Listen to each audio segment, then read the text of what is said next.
Yo, have you heard the news? Your boy Phil got a big promotion. Hey, yo, Phil, Yo, now that I think about it, what does that mean for me, the gamer?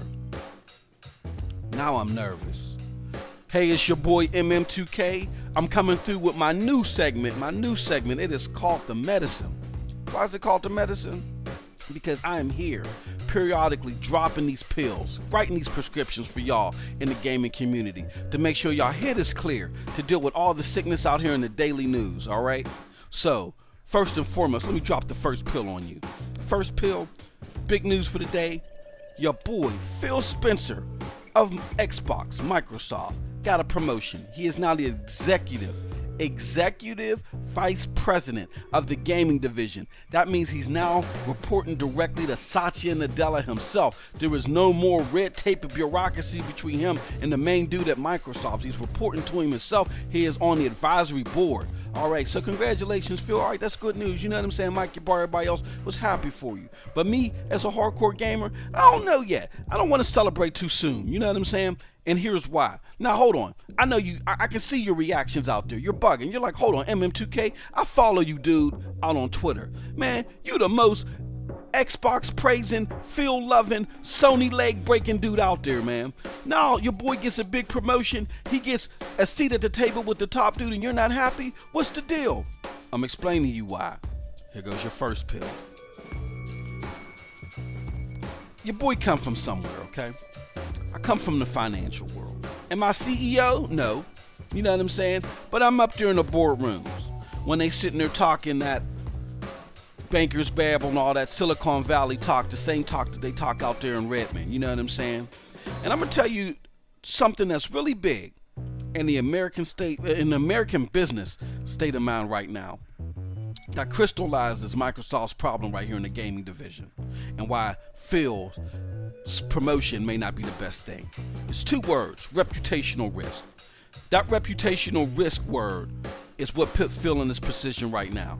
What is reputational risk? Reputational risk is when an American business loses, or any business really, loses the reputational standing with their clients, their providers, and their investors.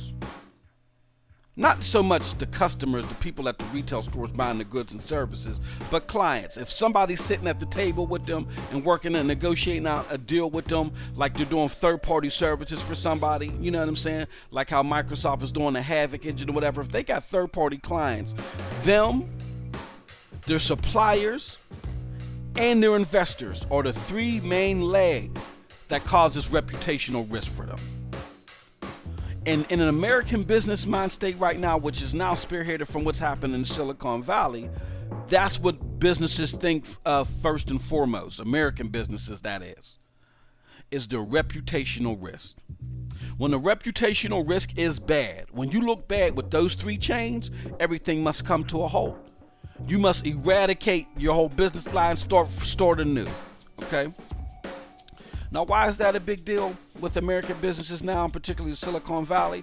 Because the American business right now and the Silicon Valley structure is built to make money off of each other. Hold that thought. Now let's go back to Phil. Let's go back in our time machine back to 2013. You know what I'm saying? We're going to get in the time machine back to the future with Michael J. Fox and our boy Doc. You know what I'm saying? All right, we're going to travel all the way back to 2013. Okay, so here's what's going on in 2013. In 2013, Microsoft is getting hammered. They're getting hammered via Don Matrick, okay? Whether you love him or hate him, Don Matrick gets on, you know, an interview with that skunk, Geoff Kelly or Jeff Keighley, whatever the heck his name is. That dude's a skunk. He gets on an interview with him, I believe it is, and he says, when he's addressing Xbox One's dependency of being online all the time at the time. Remember, they changed that policy. When he was addressing that, he said, look, if you're worried about being online all the time, we got a system for you. It's called the Xbox 360. That killed the dude because that made him look bad, like he really didn't care about service people and all that other stuff, and people just ran with that. All right, so when Microsoft was dealing with all that, Satya Nadella, not being that familiar with the gaming division, looked at that and thought, hey, we got bad reputational risk. right here with this cat. Not understanding the scope of what was going on, he chalked it up to bad reputational risk. What he didn't realize is that the problem was that there was a profound hate for Microsoft within the elite gaming community and the puke pundits.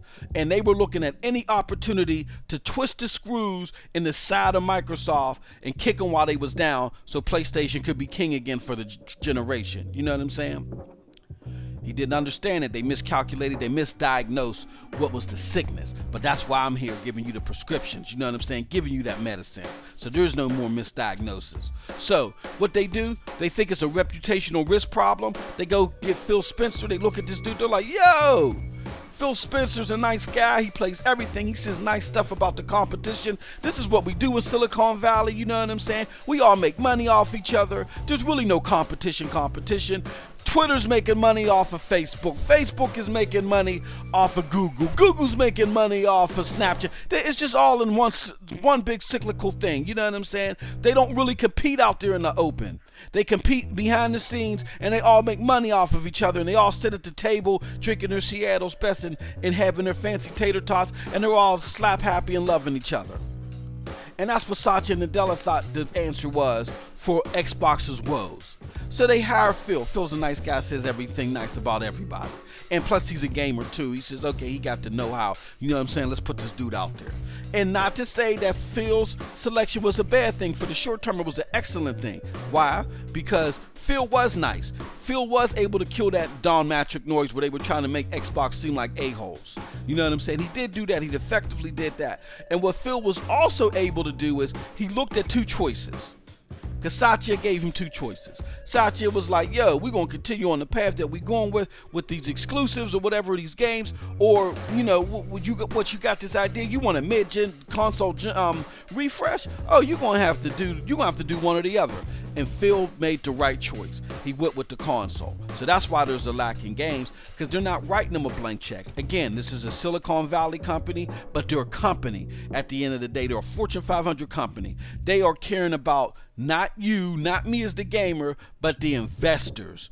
The investors is what matter, because they got to have low overhead and high profits to make sure that the investors believe that they have good revenue, so when they invest in that company, they can get a good rate of return, 12% or higher. You know what I'm saying? That's medicine I'm giving you from the financial world that ain't nobody talking about. All right? So here's the real deal. They're not writing a blank check out to out to Phil Spencer for both the console refresh and for a plethora of new games. You know what I'm saying? It's not happening. Okay? So he made the right choice. He picked the console refresh. Okay? But here's the problem. Phil's a nice guy. He ain't got no fight in him. Microsoft's problem was, I thought they was just playing possum until someone could sneak the artillery, because they ain't had no artillery, until someone could sneak the artillery underground, give them the cash of the weapons and the ammunition, and then they would just start laying rounds on the competition. No. Because that artillery was the Xbox One X, and these mugs are still playing nice. They getting shouted down by Ryan McCaffrey, aka Shaggy, and the whole IG and Ignorant Gaming Network crew. You know what I'm saying? They're sitting there getting played by Geoff Kelly, doing gifts and stuff of Don Matrick and submarines, when Aaron goes out there and says, yo, and shows recognition of the Navy fleet using Xbox controllers and giving them a shout out for something noble. Yo, they're getting smacked and backhanded all over the place. They look like Rick James on the Dave Chappelle skit with the Unity ring. They got Unity all over the face. You know what I'm saying? Come on now. They're looking like clowns. Why? Because they only had a strategy to deal with reputational risk. They thought if they dealt with reputational risk, they'd be alright. But the problem was, this ain't reputational risk. Reputational risk is isolated to a couple events, and if you can change those couple events around and get your reputation up, you're good. This is a profound and profound hate for the Microsoft and Xbox brand by the puke pundits and the ponies and the people that are just so emotionally attached to the Sony brand. They don't understand that. That's why they keep going to Sony right now, and they're talking about crossplay, and they ain't getting nowhere. Because for two things. Number one, Sony ain't gotta bend down and work with you now. They on top. That's the way they're looking at it. They're not going to do anything that's going to benefit you at all, or the gamer, because again, they're a company. And my man, I forgot his name. His name slips my mind, but he admitted it at E3. Why aren't we doing crossplay? Because our investors don't like the idea. The investors don't like the idea of somebody wanting to play with their friend who has a PlayStation and they can go get another console to do that. They don't like that idea. They like the idea of, yo, you want to play with your friend that got a PlayStation 4? That means you got to get a PlayStation 4 too. So Sony ain't out there for the gamers either. All they're doing is oversaturating the market with Japanese games that don't nobody want, and they're doing that because they ain't got nothing to compete with the Xbox One X, and they just want to run the gambit with that new goalpost, which is games. When it was all power before at the beginning of the generation, when they had no games, and they would have kept it that way if the Xbox One X never came out. So Sean Layton, he's just a savvy dude. He looked like a weasel too. He went and did the savvy thing and got them Japanese games out there so they can sit there and run the gambit. We got games. You know what I'm saying? But at the end of the day, hey, they're going to do what they got to do to survive, because Sony is not a Silicon Valley company. They're going to fight you. They're a Japanese company. They're going to sell you poop on a stick and make it seem like it's caviar.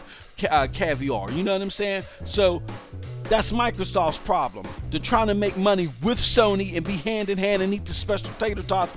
Sony ain't having it. And that's why I say Phil is not the dude that lead us into the sunset, you know what I'm saying, and lead us into the new horizon, because he's too much of a nice dude and he got too much of that Silicon Valley mind state. Now, I could be wrong, you know what I'm saying? Phil could have a change of heart. He could get it. He could just be holding possum to the very last minute, and he's probably going to bust that artillery out, you know what I'm saying? But how do we know that? Good indicator will be is if he locks down PUBG. Yo, Phil got to lock down PUBG by the beginning of next fiscal year, August 2018, I believe it is, for Microsoft. If he don't do that,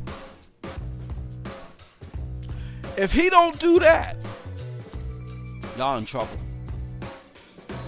PUBG got to get locked down, man. Or this is just another wink and a nod to Phil and giving him this promotion because he followed the Silicon Valley mantra. And that's why Satya did this for him, because he's following that, not because this man got some insight that's really going to do some good for gamers. So y'all got to really think about this stuff, man.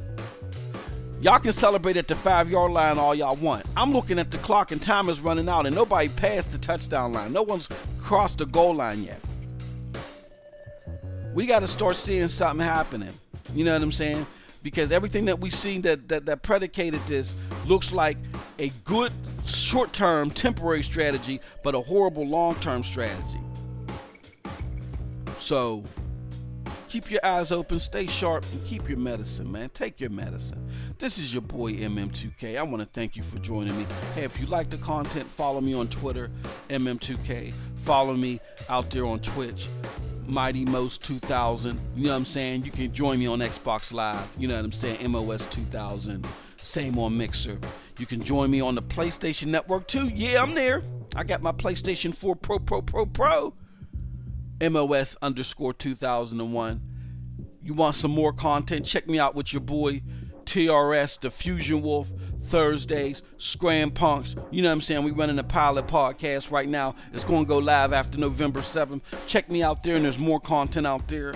And last but not least, I want to give a big shout out to my brethren, the Broadband Bullies, rocking it all week long under the helm of the Godfather, Next Gen 720, also known as Zaire. Okay? So, take that medicine. Take your dose for the day. I hope you enjoyed the content. You guys have a wonderful gaming day.